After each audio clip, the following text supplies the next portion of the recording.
Hello friends, welcome back to my channel. पिछले video में मैं बहुत सारे वीडियो में छोटे छोटे शॉर्ट्स वीडियो बना के वो जितने भी सेल के पार्ट और कंपोनेंट थे वो सबको मैं डिस्क्राइब कर चुकी हूँ। इस वीडियो में मैं फंक्शन ऑफ सेल बताऊंगी, सेल का क्या क्या फंक्शन है। ओके, फर्स्ट पॉइंट हमारा है it provide structure and support for the body shape. यह हमारे बॉडी शेप के लिए स्ट्रक्चर और सपोर्ट प्रोवाइड करता है, प्रदान करता है। ओके, सेल जो है हमें स्ट्रक्चर देता है और सपोर्ट देता है। Okay, second transport process. Cell का फंक्शन है कि कोई भी चीज़ को ट्रांसपोर्ट करना, यानी सेल मेम्ब्रेन के द्वारा कोई भी आयन या मॉलिक्यूल का ट्रांसपोर्टेशन होता है, तो ये हो गया इसका सेल का फंक्शन। ओके, थर्ड है मेटाबॉलिज्म। मेटाबॉलिज्म मीन्स होता है केमिकल रिएक्शन। सेल के अंदर बहुत सारे केमिकल रिएक्शन होते हैं, तो ये सेल का कार्य है कि वो केमिकल रिएक्शन करे, मेटाबॉलिज्म करे। ओके, फोर्थ पॉइंट है हमारा motility, that is spontaneous active movement that consume energy. यानी सेल के अंदर जो भी मूवमेंट होता है, जो भी आयन और मॉलिक्यूल सेल के अंदर जाना होता है, सेल से बाहर आना होता है, वो तो खुद ही होता है ना, कोई अंदर जाके तो करता नहीं है अंदर बाहर। ओके, तो मोटिलिटी मतलब स्पॉन्टेनियस मतलब हो गया स्वतः। ओके, खुद ही, स्वतः, तो खुद ही वो मूवमेंट होता है ना, एक्टिव मूवमेंट। ओके, एनर्जी का जो भी एनर्जी बना, एनर्जी हमारे सेल के अंदर बनता है माइटोकॉन्ड्रिया के अंदर, तो जो भी एनर्जी प्रोड्यूस हो वो उस एनर्जी का सेल के अंदर से बाहर आना वो तो खुद ही होता है, तो यही हो गया motility.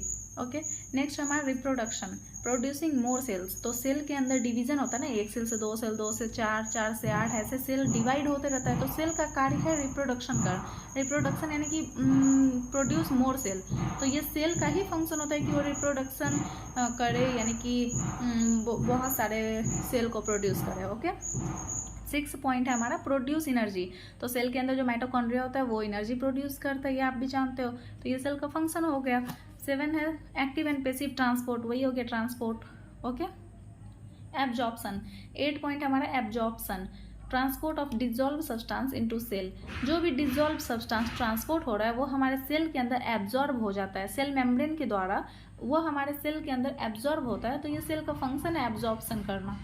Digestion, break down and absorb substance, जो भी एब्जॉर्ब हुआ सब्सटेंस और जो भी सब्सटेंस है उसका डाइजेशन करना, ब्रेक डाउन करना, ये हमारे सेल का फंक्शन है। रेस्पायरेशन, तो respiration break down of food molecule with energy, यानी कि फूड मॉलिक्यूल का ब्रेक डाउन होना और एनर्जी, उससे एनर्जी रिलीज होना, तो रिस्पायरेशन प्रोसेस तो यही होता है ना। तो वो रिस्पायरेशन किसके अंदर होता है? सेल के अंदर होता है। जितने भी फंक्शन होते हैं ये सभी सेल के ही फंक्शन होते हैं, वो सभी सेल को ही करना होता है। Secretion, release of biosynthesised substance, कोई भी बायोसिंथेसाइज सब्सटेंस का रिलीज होना यानी सेक्रेशन कहलाता, तो वो सेल का ही फंक्शन हुआ सेक्रेशन करना। ओके, नेक्स्ट पॉइंट है हमारा movement, locomotion of a cell और मूवमेंट इन ए सेल, यानी कि सेल का लोकोमोशन होना, एक जगह से दूसरे जगह जाना। जैसे रिप्रोडक्टिव सेल जो है वो सेल डिवाइड होके बनता है ना, ये फैलोपियन ट्यूब में बनता है, फिर वो सेल का मूवमेंट होके आता है और फिर यूट्रस में फिट हो जाता है ना, तो सेल खुद ही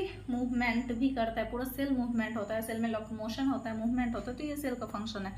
okay, egestion, removal of non soluble waste material, non soluble waste material का रिमूव हो जाना इजेशन कहलाता है। Excretion, removal of soluble waste material, soluble waste material का रिमूव होना एक्सक्रिएशन कहलाता है।